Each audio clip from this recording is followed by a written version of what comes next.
नमस्कार साथियों, आप सब कैसे हैं। आशा करता हूं कि आप सब सुखी होंगे, स्वस्थ होंगे, मस्त होंगे। जैसा कि मित्रों, आप वीडियो के टाइटल को देखकर समझ ही गए होंगे कि आज हम किस विषय पर बात करने जा रहे हैं। तो मित्रों, आज हम मानवता के बारे में बात करेंगे कि हमें प्रत्येक व्यक्ति को एक दूसरे के साथ हिल मिल करके सामंजस्य के साथ रहना चाहिए, एक दूसरे को साथ देना चाहिए। मानवता ही सबसे बड़ा धर्म है। आज के युग में हम देख रहे हैं कि नफरत कितनी भयानकता से फैलती जा रही है। प्रत्येक व्यक्ति नफरत का शिकार होता जा रहा है। आज कहीं ना कहीं किसी न किसी रूप में हमें जातीय हिंसा देखने को मिलती है। कहीं धार्मिक हिंसा होती है तो कहीं जातीय हिंसा होती है। इस प्रकार से यह उत्पीड़न हो रहा है। कोई भी व्यक्ति आज के ज़माने में इस प्रकार की हिंसा में कहीं ना कहीं से हिंसाग्रस्त है। मित्रों, ये सभी अपने अपने विचारों की लड़ाई है, ये वैचारिक मतभेदता की लड़ाई है। तो हमारे लिए वैचारिक मतभेद होने के पश्चात भी अपने आप को एक दूसरे का सहयोगी बनाना चाहिए, इन मतभेदों को भूलना चाहिए। मित्रों, मैंने ये देखा है कि आज के युग में जहाँ पर किसी भी जाति या धर्म के व्यक्ति अल्पसंख्यक मात्रा में है तो वहाँ बहुसंख्यकों के द्वारा उन पर अत्याचार किया जाता है, जो कि बिल्कुल निंदनीय है और गलत है। मित्रों, चाहे एक व्यक्ति किसी भी जाति धर्म से हो, लेकिन उसके साथ हमें मानवता का धर्म निभाना चाहिए। मित्रों, अब बात यहाँ थी, जैसे कहीं पर मान लो धार्मिक लड़ाई है, धार्मिक संघर्ष है। अब वहां पर चलो एक धर्म जो अल्पसंख्यक है, चाहे वो जिस भी धर्म का हो, वो धर्म के लोग वहां से पलायन कर जाते हैं। अब वो बहुसंख्यक धर्म के लोग रह गए, जिस धर्म की संख्या ज्यादा है यानी बहुसंख्यक लोग रह गए। अब उनमें भी आपस में मतभेद पड़ना शुरू हो जाते हैं, क्योंकि प्रत्येक धर्म में भी कई प्रकार के वर्गों में बटे हुए हैं। जैसे हिंदुओं में भी सिख, जैन, बौद्ध इस प्रकार से संप्रदायों के आधार पर बटे हुए हैं, उसी प्रकार से मुस्लिमों में भी शिया, सुन्नी, अहमदिया और ईसाइयों में भी कैथोलिक, प्रोटेस्टेंट, ऐसी प्रकार से संप्रदाय बने हुए हैं। तो फिर ये आपस में ही अपने धर्म के लोग भी अपनी श्रेष्ठता सिद्ध करने के लिए आपस में संघर्ष करते हैं, जो कि एक अनुचित है। मित्रों, कहीं भी आप देखना, ध्यान से जरा समझना इस बात को बारीकी से कि ये धर्म की लड़ाई नहीं है। ये सिर्फ जहां भी लड़ाई है सत्ता संघर्ष की लड़ाई है, अपने आप को सर्वोच्च सिद्ध करने की लड़ाई है, अपने प्रभुत्व को स्थापित करने की लड़ाई है।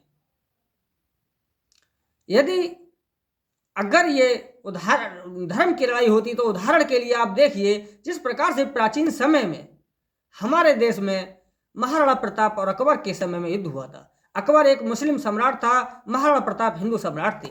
लेकिन आपने इस चीज को इतिहास में उठा करके देखें कि अकबर का जो सेनापति था वह एक हिंदू था और महाराणा प्रताप का सेनापति था वह एक मुस्लिम था, और दोनों ने अपने अपने राजा की तरफ से निष्ठावान होकर के युद्ध किया। तो ये युद्ध एक हिंदू और मुस्लिम का न होकर के दो राजाओं का युद्ध था, और दोनों राजाओं का अपने अपने सत्ता को स्थापित करने का युद्ध था।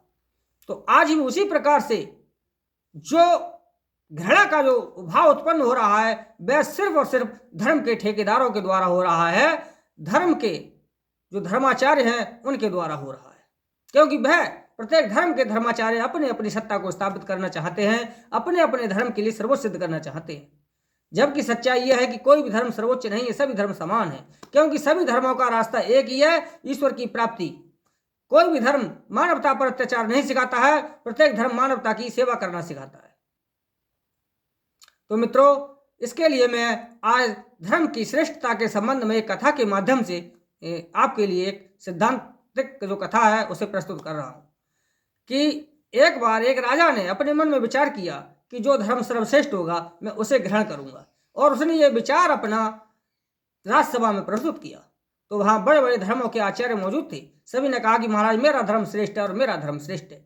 उसी सभा में एक व्यक्ति अपने चुपचाप बैठा रहा, उसने अपने धर्म के बारे में कोई वर्णन नहीं किया।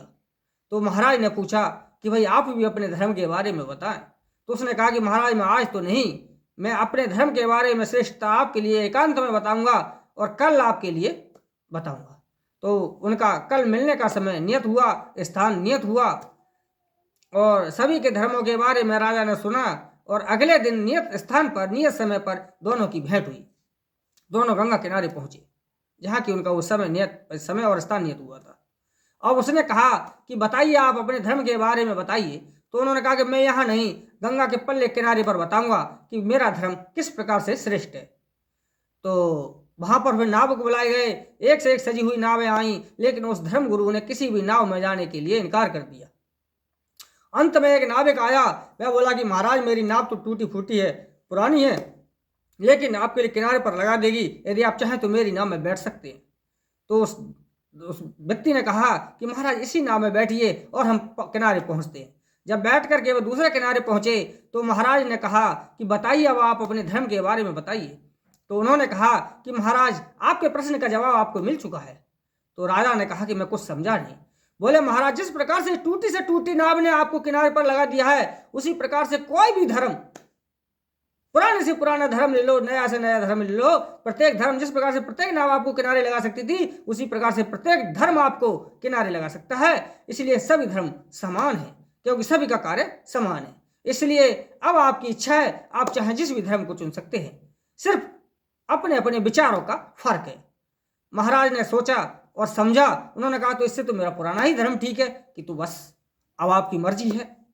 तो उन्होंने अपने धर्म परिवर्तन का विचार ही त्याग दिया। तो मित्रों, आज के युग में अनेक प्रकार के धर्म गुरु धर्म परिवर्तन का भी काम कर रहे हैं, लेकिन जो गलत है।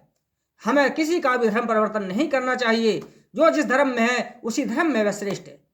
आज के युग में गरीब, कमजोर, मजलूम इंसानों को लालच दे दे करके उनका धर्म परिवर्तन कराया जा रहा है, जो कि ये गलत है। और इसी धर्म परिवर्तन को फिर आगे जाकर के जब दूसरे धर्म के धर्म गुरु विरोध करते हैं तो फिर वही एक जातीय धर्म के संघर्ष में बदल जाता है और हिंसा का रूप ले लेता है। अरे मित्रों, एक पिता के यदि 4 संतान होती हैं तो पिता का प्यार चारों पर बराबर होता है। यह कोई रोटी का टुकड़ा नहीं जो चारों में आपस में बांट दिया जाए। प्यार कभी नहीं बांटा जाता, वह समान होता है। तो उसी प्रकार से हम जितने भी धर्म के लोग या जितनी भी जातियों के लोग हैं, वे सब उस परम पिता परमेश्वर की संतान हैं। और चाहे जो भी व्यक्ति जिस धर्म या जाति में हो, सब पर उसका प्यार समान रहता है। इसलिए हम जिस भी धर्म में है, जिस भी जाति में है, हम श्रेष्ठ हैं। हमें कभी किसी दूसरे धर्म की निंदा नहीं करनी चाहिए। अपने धर्म का भी सम्मान करना चाहिए और दूसरे धर्मों के व्यक्ति का भी सम्मान करना चाहिए। उसके धर्म का भी हमें आदर करना चाहिए। तो यदि प्रत्येक व्यक्ति ये सोचने लग जाएगा तो समझ लीजिए कि जो आज के युग में जो हिंसाएं भड़कती हैं, जो तनाव फैलता है, वह बिल्कुल समाप्त हो जाएगा। क्योंकि जब व्यक्ति अपने धर्म के सम्मान के साथ साथ जब दूसरे धर्मों का आदर करना सीख जाएगा तो कभी भी कोई हिंसा नहीं भड़केगी, कभी भी जाति संघर्ष नहीं होंगे। मित्रों, जब सबका पिता एक है, सबका वो परम पिता परमेश्वर एक है, चाहे वो कोई भी व्यक्ति किसी रूप में उसे मानता है। मुस्लिम उसे अल्लाह के रूप में मानते हैं, हिंदू उसे ईश्वर कहते हैं, भगवान कहते हैं, ईसाई उसे गॉड कहते हैं, सिख उसे वाहे गुरु कहते हैं। चाहे वो कोई भी किसी भी रूप में उसे मानता हो, लेकिन सब उसी एक परमात्मा को मानते हैं। सभी का जो लक्ष्य है वह एक ही स्थान पर जाकर के समाप्त होता है। तो मित्रों, फिर जब पिता सबका एक है तो फिर आपस में ये हिंसाएं क्यों? जरा विचार करें। और इन सब बातों को विचार करते हुए मेरा तो आप सभी से यही निवेदन है कि आप अपने अपने धर्मों को, चाहे जो भी व्यक्ति जिस भी धर्म में हो, सम्मान और आदर करते हुए दूसरे धर्मों का भी आदर करना सीखे। और ऐसा यदि करने लगेगा प्रत्येक व्यक्ति, तो ये जातीय हिंसा स्वतः ही समाप्त हो जाएगी। और यदि ऐसा नहीं होता है तो इस जातीय हिंसा का, धार्मिक हिंसा का कभी कोई तोड़ नहीं होगा। ये तो हमेशा चलता रहेगा। कभी कोई किसी का मंदिर तोड़ेगा तो कभी कोई किसी की मस्जिद तोड़ेगा, कभी कोई किसी के लिए हिंदू बनाएगा तो कभी कोई किसी के लिए मुसलमान बनाएगा। कभी जहां हिंदू अल्पसंख्यक होंगे वहां मुस्लिम अत्याचार करेंगे, जहां मुस्लिम अल्पसंख्यक होंगे वहां हिंदू अत्याचार करेंगे। तो ये अत्याचारों का दौर कभी नहीं रुकेगा। ये दौर तभी रुक सकता है जब हम सभी लोग एक दूसरे के लिए सम्मान और आदर की दृष्टि से देखना शुरू कर दें, एक दूसरे का सम्मान करना शुरू कर दें, एक दूसरे के प्रभुत्व को मानना शुरू कर दें। कभी किसी को नीचा दिखाने की कोशिश न करें और अपने को ऊंचा दिखाने की कोशिश न करें। तो मित्रों, आज के लिए बस इतना ही है। मैं आशा और उम्मीद करता हूं कि आप सभी के लिए ये वीडियो अच्छा लगा होगा, पसंद आया होगा। यदि मित्रों आपके लिए ये वीडियो अच्छा लगा हो, समझ में आया हो, यदि आपको पसंद आया हो, तो आप इस चैनल को सब्सक्राइब कर लें, वीडियो को अधिक से अधिक शेयर करें व लाइक करें। इसके लिए इसके साथ ही आप सभी को नमस्कार। मिलते हैं अगले वीडियो में, तब तक के लिए धन्यवाद साथियों।